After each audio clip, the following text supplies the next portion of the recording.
One of the great things about being a part of the CAF is meeting people like Brad Pilgrim, and he has a wealth of knowledge about the history of CAF, and he has quite a collection. And tonight we're going to share some pictures and a little surprise at the end when we start talking about the history of the Corsair. That is part of the CAF collection. So, Brad, welcome to the show. Hey, Steve, it's good to be here. Yeah. So let's talk a little bit about the history of the Corsair. The Corsair now at Air Base Georgia looks a little different than it today than it does in this picture. It did. You know, the airplane didn't have a remarkable military career or anything like that. It was accepted in July of '45 and it stayed stateside pretty much. It went to a few different training bases on, Florida and California and places like that. And then it was in Atlanta for a little bit, which is kind of cool because it's there now. But it ended up in Litchfield Park in Arizona in 1955, I guess it was, and stayed there till about 1957. In 1961, Lloyd Nolan put an ad in Trade a Plane magazine saying that they were hunting for a Corsair for the collection, and hunting a few other airplanes too. But they got a letter from a guy named Jim Cullen, who was from a company called West Air, who had a Corsair that was for sale, which is still around today. But they wanted quite a bit of money for it. Even for the day, they wanted quite a bit of money. But he said there's another Corsair sitting down in Arizona that is a good airplane. It needs some work. So the CF went out to Buckeye, Arizona, and bought this airplane for about $1,600, I think it was, in April of 1961. And this is what it looked like when they picked it up. Lefty Gardner bought it and flew it back home to Mercedes. Okay, next slide. Do you know, before we move on, do you know how much work they had to do to get it ready to fly? No, it had flown before. A guy had flown it from Litchfield Park over to, so the accounts vary. Some people say it flew once over to Buckeye and then the guy towed it to his place. Others say it flew twice, but I think it had flown, but not a whole lot. So it needed some work to get it back home. And I know that people talked about Lefty's bravery in bringing this airplane home. They hadn't flown in all these years, but some of that was just some of the good-natured fun they had back then. So it may not have been as bad as the guy that they bought it from was a guy last name Underwood, and he was a CF member, and he had bought it from a guy named Ernest Huggins, and he had purchased it right out of Litchfield Park. And in around 1975, I think it was, I found this letter from '75 where Ernest Huggins had written a letter to Lloyd Nolan saying, I used to own y'all's airplane, and was telling him something about the way the control stick was installed, something they needed to look at because they had to repair it or whatever. And at the end of on kind of the side of it's a very odd rambling letter, but on the side of the letter, he wrote, I wished, W-H-I-S-T, wished I had never bought it because it worked up a hardship on Mama. He didn't explain what that meant, but I thought that was funny. I found that the other night. I'm like, I've never heard that, but anyway, so the airplane wound up in Mercedes and painted red, white, and blue. And you can see in this picture here, this is the early cow pasture days of the CF. The Hellcat's not even in military colors yet. But you see the Corsair is painted already in the red, white, and blue. And so go ahead, go to the next slide. By 1965, the airplanes, these were the original fighters. The only one not in here is the P-39. It wasn't restored yet. And you can see the Corsairs over here on the right with the Thunderbolt, both of which are at Air Base Georgia today. That P-63 is not the same P-63 they have, but it's still neat to have two of them side by side that live together now. So, okay, next slide. And this is this was actually a set of aerial photos that were taken during a photo mission that had a lot of Super 8 film taken on it. And I've got some of that Super 8 film, but it's in pretty bad shape. But has some of the first four fighters. That's not White Lightning. The P-38 that we later had, that's not White Lightning. That's the first one we had. Next slide. And that has got the observer nose on it, which is very unusual. That is actually what's called a Mark Hurd aerial survey nose. And it wasn't a military surveying nose or bombardier nose.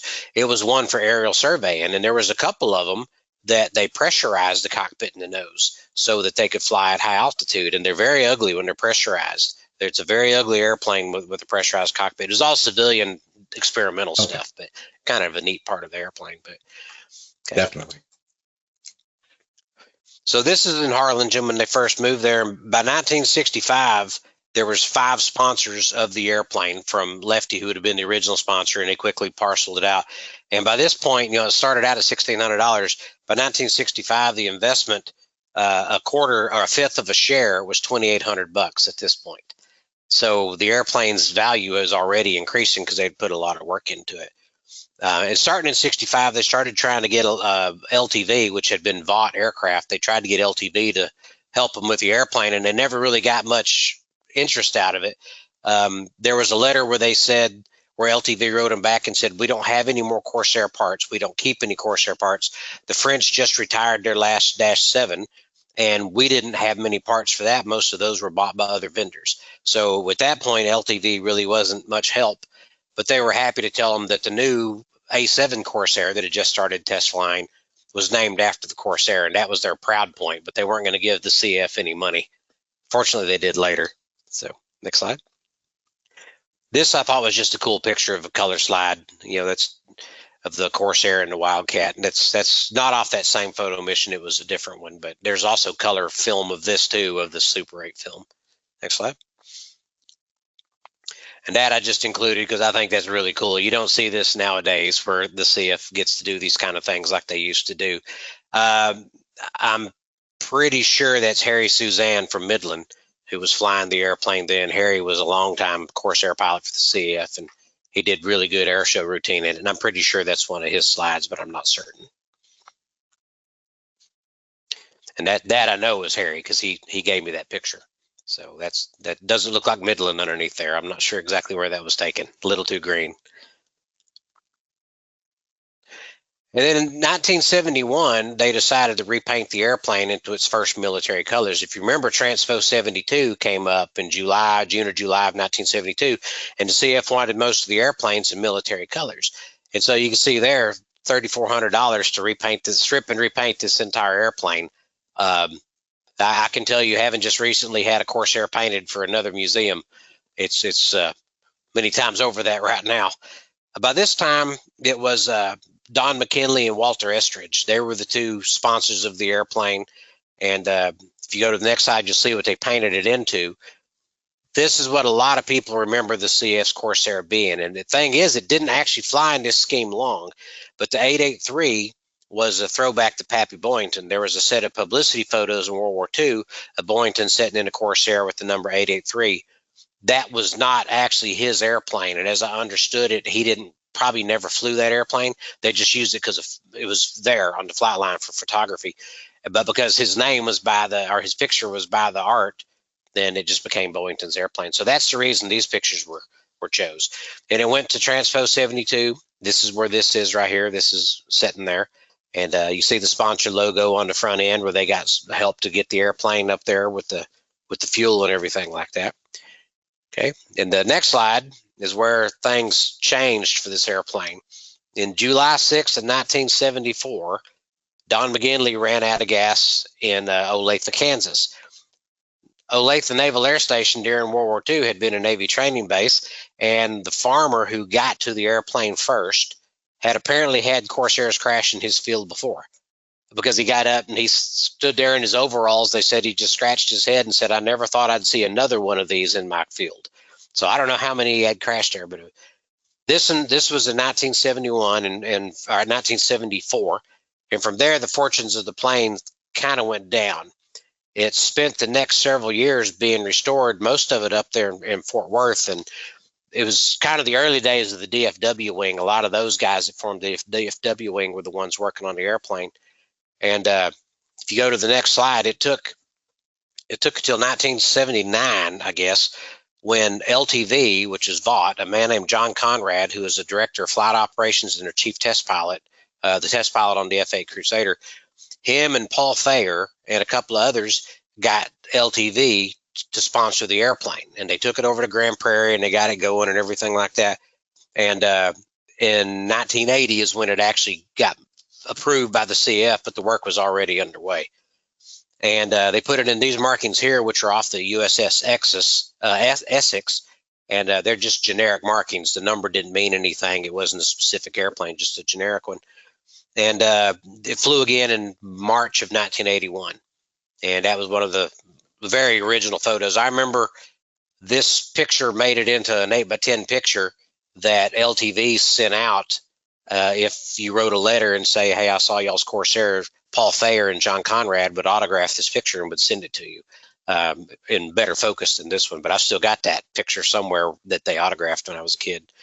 1981, one of the interesting things that happened that John Conrad was flying the airplane. They had just put a new engine on because they had an engine failure right after they got it going. They put a new engine on it. They had a leaking prop. They pulled the prop off, fixed the seal, put it back on. The test flight consisted of going to Breckenridge to the air show. This is in May of 81. And he was going to do his air show routine for the FAA to approve him to do air shows. He did, and the CF does not do things this way anymore, and hopefully no one else does, but I just thought it was interesting to show you how far the warbird world has gone. He did his test flight over to the air show, landed, turned around, took off, but he had said when he left Fort Worth, or Grand Prairie, that he was having trouble controlling the propeller. He couldn't get full power out of the airplane. So when he took off out of Breckenridge, which is a shorter runway, he barely made it off the runway, but then he proceeded to do a dirty roll with the gear and the flaps down, which was part of his routine. And he went down at the dip at the end of the runway there and hit a mesquite tree and dented the left leading edge of the airplane, dented the underside of the wing and all that. He went up, did a controllability check, circled around, did his entire routine for the FAA, and then landed and said nothing about it. And the FAA never noticed it because they didn't see him hit the tree. But I've got the letter that he wrote to the Flight Evaluation Board saying, yes, this is what I learned. I shouldn't have done this. They repaired the airplane and it went on to flying. And then in 1982, Paul Thayer, who was a ace in World War II in the Navy, flying Wildcats, I believe. He shot down 6 airplanes.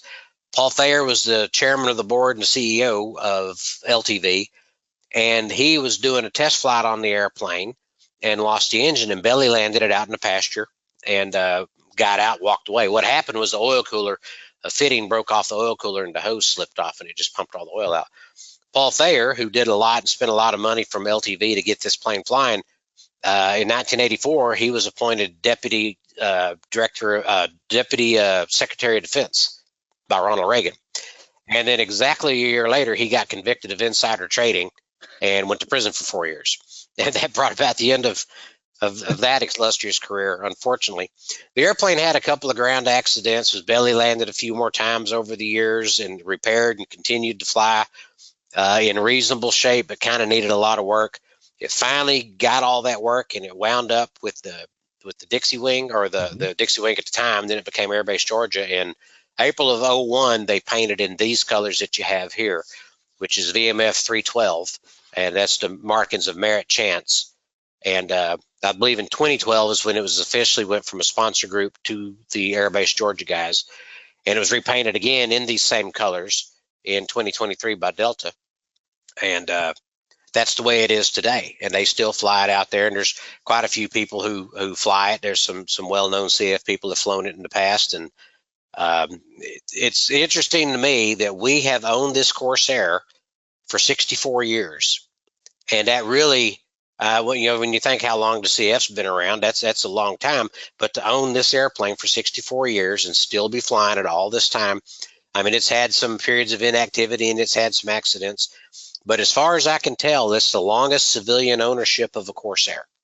And so if you take that and Red Nose Mustang, those two airplanes, I guess I would have to check for sure, but I'm 99% sure those two airplanes we've had longer than any two other airplanes, fighters in the CAF.